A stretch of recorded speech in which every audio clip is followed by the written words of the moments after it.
반갑습니다. 1월 5일 화요일 큐티 스케치 시간입니다. 오늘 본문은 요한일서 3장 11절부터 24절까지의 말씀입니다. 오늘 본문은 이렇게 시작합니다. 우리는 서로 사랑할지니 이는 너희가 처음부터 들은 소식이라. 가인같이 하지 말라. 그는 악한 자에게 속하여 그 아우를 죽였으니 어떤 이유로 죽였느냐. 자기의 행위는 악하고 그의 아우의 행위는 의로움이라. 형제들아, 세상이 너희를 미워하여도 이상히 여기지 말라. 우리는 형제를 사랑함으로 사망에서 옮겨 생명으로 들어간 줄을 알거니와 사랑하지 아니하는 자는 사망에 머물러 있느니라.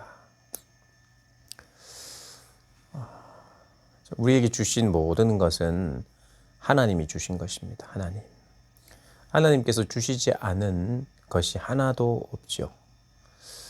그래서 우리의 신앙의 고백은 내게 주신 하나님께 감사할 뿐만 아니라 내게 주신 이 모든 것은 하나님의 것이며 또 청지기로서 하나님의 것을 내가 맡아 놓았을 뿐 이것은 하나님의 것입니다 라는 고백이 우리의 삶의 중심이어야 합니다.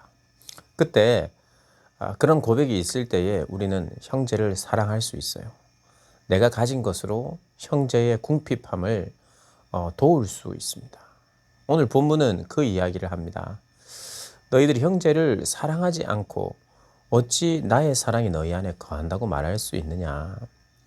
너희가 사망에서 생명으로 옮겨졌다는 것을 어떻게 아느냐. 너희 속에 진리가 있고 사랑이 있고 내가 너희 안에 거한다는 것을 어떻게 증명할 수 있느냐. 그것은 바로 너희들이 사랑함으로이다. 우리가 구원을 받았다는 것은 그분과 연합되었다는 것입니다. 그분과 연합되고 그분과 하나 되었다는 것. 그분과 하나 된다면 그분을 닮아가는 거예요. 그분과 하나가 되었다는 것은 우리의 생각과 마음이 비슷해진다는 겁니다. 하나가 된다는 겁니다. 그리고 우리가 그분께 접붙여졌고 또 우리가 그분 안에 연합을 이룰 때는 그분을 닮아간다는 거예요. 그분의 무엇을 닮아갑니까? 그분의 사랑을 닮아가겠죠. 특징적으로. 그분의 사랑을 닮아가는 거예요. 여러분, 성령으로 충만하는 것이 뭡니까? 그것은 바로 하나님의 마음으로, 생각으로 충만하다는 거예요. 하나님과 연합된다는 거죠. 그러면 하나님을 닮겠다는 거죠. 성령으로 충만한 증거가 사랑이 흘러나오는 겁니다. 구원받았다는 증거가 사랑으로 표현되는 거예요. 구원받은 것은 그분과 연합되는 거예요. 성령으로 충만하다는 것은 그분의 생각으로 그분의 마음으로 충만하다는 거예요. 그러니 사랑이 흘러나와야 되겠죠. 오늘 본문은 성령에 대한 이야기까지 하고 있습니다. 성령으로 충만하고 성령으로 우리가 알게 되는 것이 무엇이냐. 사랑함으로, 형제를 사랑하고 섬김으로, 나누어 줌으로 그분의 영으로 충만하다는 것을 또 증명하는 것 아니겠습니까?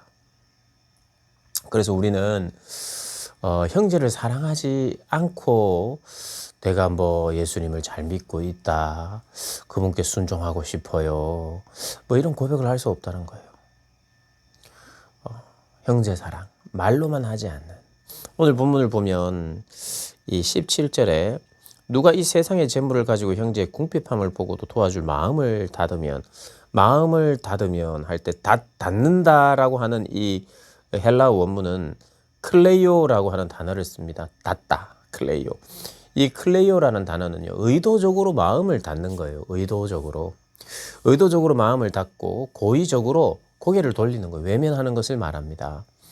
즉 무슨 말이냐면 형제의 궁핍함을 봤을 때 도울 수 있는 여력이 없어서가 아니라 도울 마음이 없어서 그를 돕지 않는다는 것입니다. 그것은 하나님의 사랑이 그 안에 없다는 뜻이에요. 오늘 성경은 그 이야기를 하고 있습니다. 내가 의도적으로, 고의적으로 고개를 돌리고 외면하는 것, 마음의 문을 닫는 거예요. 우리는 어떻게 해야 합니까? 마음의 문을 열어야 돼요. 마음의 문을 열고 사랑하기로 선택해야 되고 사랑을 실천해야 됩니다. 그리고 그리스도의 생명이 있다면 그것이 자연스럽게 흘러나오는 게 정상이라고 말하는 거예요. 그리스도를 믿는다는 것, 그분이 우리 안에 거한다는 것, 하나님의 자녀라는 것은 죄를 짓지 않는 것으로 나타나야 하고 형제 사랑으로 나타나야 된다고 어제 본문을 이야기합니다. 그 오늘 본문의 형제 사랑에 대해서 또 구체적으로 이야기한 거죠. 내 마음을 닫으면, 돕고 싶어하는 내 마음을 닫으면 그것이 어찌 하나님의 자녀였겠느냐, 오늘 이야기하는 것입니다. 근데 오늘 중요한 이야기를 하나 더 하는데요. 우리가 사랑을 행함으로, 그분의 계명을 지킴으로 우리가 그분 안에 거하고 있다는 것을 더 굳게 알게 된대요. 이건 다른 말로 우리는 구원의 확신을 어떻게 유지하느냐, 어떻게 구원의 확신을 하면서 살아가느냐.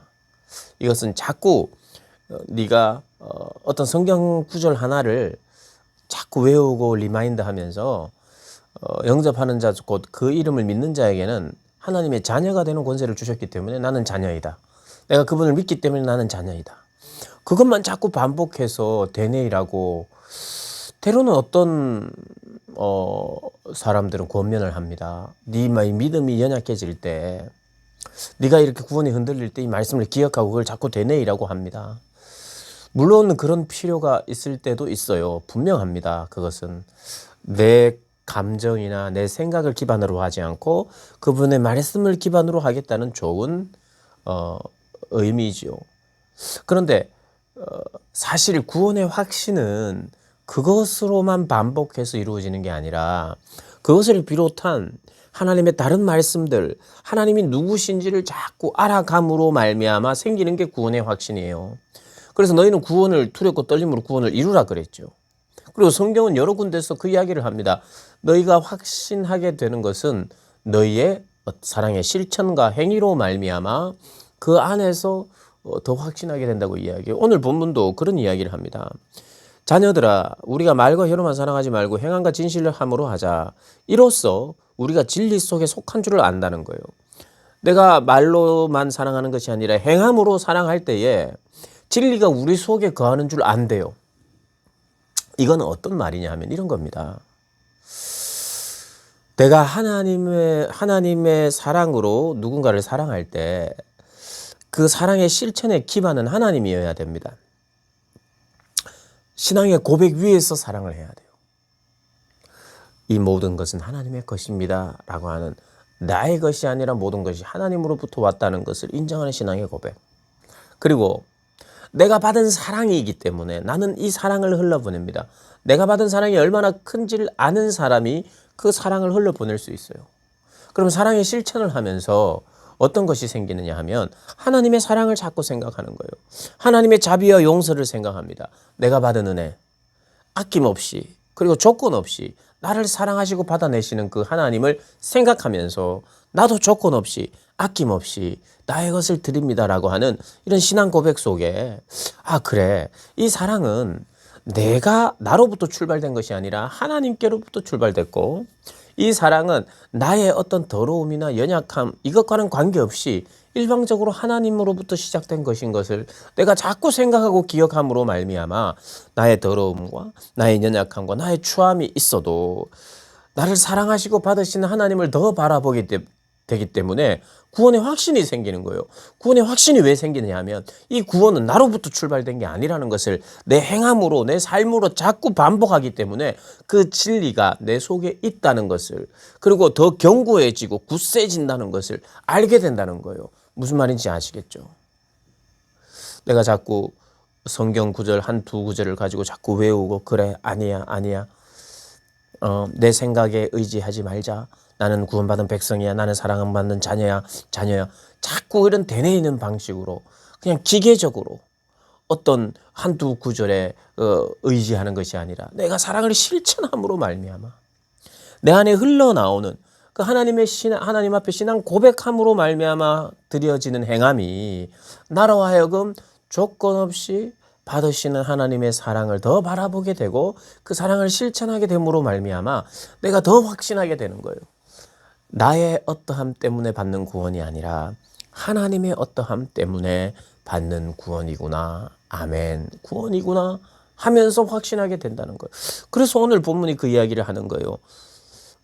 이로써 우리가 진리에 속한 줄을 알고 또 우리 마음을 주 앞에서 굳세게 하리니 20절, 이는 우리 마음이 혹 우리를 책망할 일이 있어도 하나님은 우리 마음보다 크시고 모든 것을 아시기 때문이라.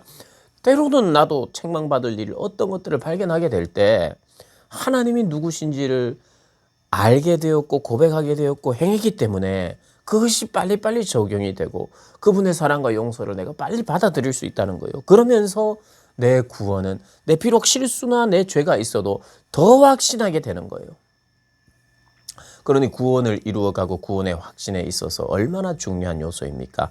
형제 사랑이. 내가 그런 실천 없이 그런 행함 없이는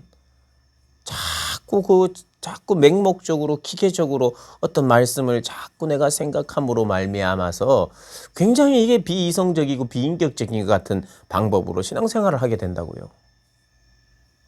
그것은 강조되어서 될 일은 아니에요. 한두 구절을 자꾸 외우고 자꾸 바라보면서 돼야 될 이야기가 아니에요.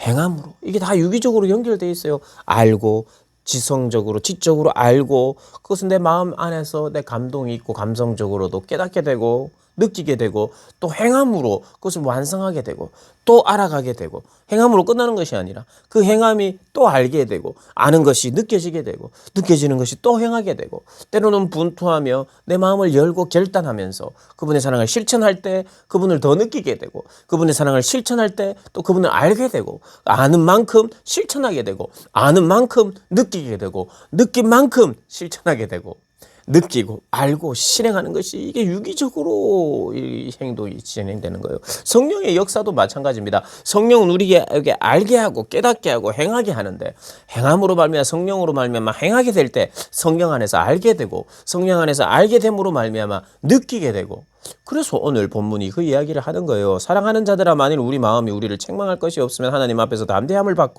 얻고 무엇이든지 구하는 바를 그에게서 받나니 이는 우리가 그의 계명을 지키고 그 앞에서 기뻐하시는 것을 행함이라.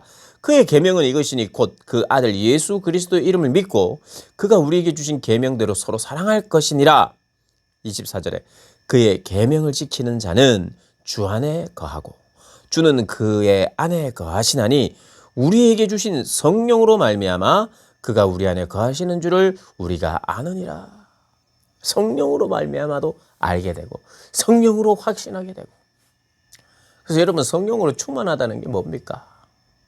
사랑으로 충만하고 하나님의 영으로 충만하고 하나님의 생각으로 충만하다는 거죠.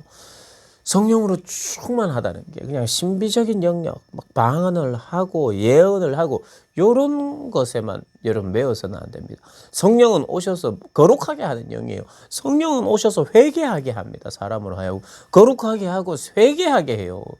회개하게 하고 그분을 닮도록 하는 거예요. 그러니까 그분의 사랑으로 충만하고 그분의 사랑의 실천으로 충만하게 되는 게 성령의 충만이에요. 성령의 충만을 뭐 방언과 예언에 이렇게 국한해서는 안 돼요.